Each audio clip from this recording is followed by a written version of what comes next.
Dia kembali. Namanya adalah Bodrek. Senyumanmu tiada লেংচাই সুরা মারিমা ওয়াহা। আসসালামু আলাইকুম এভরিওয়ান, আমি সজীব বলছি মালয়েশিয়া থেকে। আজকে আপনাদের বলবো মালয়েশিয়া সম্পর্কে কিছু কথা। সবাই ধৈর্য সহকারে ভিডিওটি দেখবেন। মালয়েশিয়াতে আমরা যারা আছি বাঙালি প্রবাসী হিসাবে, তাদের সাথে এই দেশের যারা স্থানীয় মানুষ, তাদের আচরণটা কেমন বা তারা বাঙালিদেরকে কোন চোখে দেখে, তার আগে আপনাদেরকে কিছু ভিডিও দেখাচ্ছি, আপনারা মনোযোগ সহকারে দেখুন। Dia kembali. Namanya adalah Bodrek. Preman terkuat kedua di perindapan ini akhirnya bebas setelah 200 tahun. Di penjara akibat kasus pencabulan kambing di bawah umur. Setelah sekian lama, akhirnya dapat orderan jasa menjaga ternak kambing.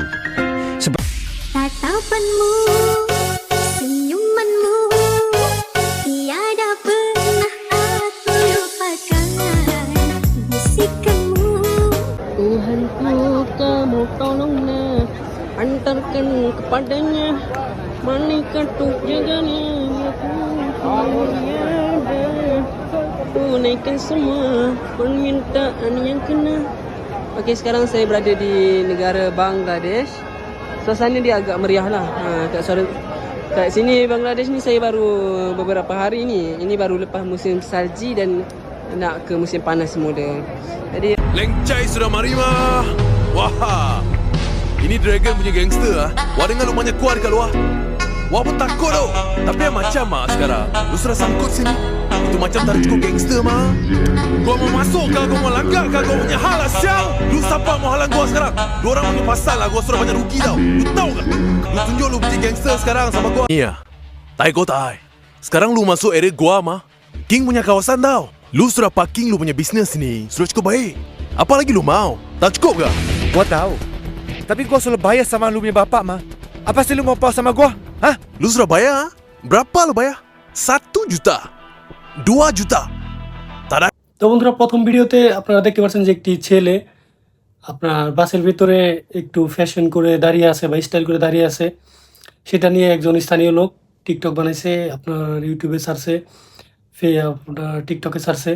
যাই হোক, দ্বিতীয় ভিডিওটা একজন মুরব্বী টাইপের লোক, যে কিনা একজন মহিলার কাজ দেখতেছে, কিন্তু তারা ভিডিও বানাইছে যে ওই লোকটা ওই মেয়েটাকে পছন্দ করে, এমন একটা ভিডিও বানিয়ে টিকটকে ছাড়ছে। তারপরে যে আপনার দুইটা ভিডিও দেখতেছেন, দুইটা ভিডিও কিন্তু আপনার কেএলসিসির সামনে। এগুলা কিন্তু বেশিরভাগ মালাই বা চীনা লোকরা এই টাইপের ভিডিও বানায় বা রোস্টিং করে বাঙালিদেরকে নিয়ে। যাক, ওই জায়গায় আপনার কিছু বাঙালিরা হাঁটাহাঁটি করতেছে বা বাঙালিদের সমাগম একটু বেশি কেএলসিসিতে।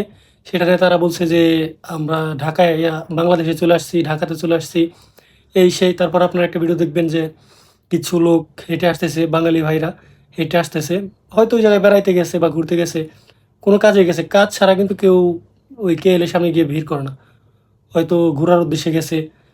বলতেছে যে হ্যান্ডসাম সুডা মাই, এইরকম নানান ধরনের কথা বলে রোস্টিং করে, ট্রোল করে। তো যারা মালয়েশিয়াতে আসবেন, দয়া করে এই সমস্ত ছোট লোকদের কাছ থেকে দূরে থাকবেন, যারা এই সমস্ত ভিডিও করে বা স্ট্রিট ব্লগ করে, আপনার হচ্ছে রাস্তাঘাটে লোকজনের ইন্টারভিউ নেয়, তাদের থেকে আপনারা দূরে থাকবেন। যারা মালয়েশিয়াতে আছেন তারা হয়তো অনেক কিছুই জানেন, তারপরেও আপনারা তাদের থেকে একটু দূরে থাকার চেষ্টা করবেন। আর যারা নতুন করে মালয়েশিয়াতে আসবেন, আপনারা অবশ্যই এই বিষয়গুলো মাথায় রাখবেন। কারোর কাছে হাসির পাত্র হবেন না। কেউ আপনাকে কোনো একটা প্রশ্ন করলে হাতে যদি ক্যামেরা থাকে, দ্রুত সেই জায়গাতে চলে যান, তাদের সাথে কথা বলার কোনো প্রয়োজন নাই। আপনারা সবাই সতর্কতাভাবে চলবেন, আমাদের বাংলাদেশকে ছোট করবেন না, এতটুকুই। ধন্যবাদ। ভিডিওটা যদি ভালো লাগে অবশ্যই লাইক করবেন।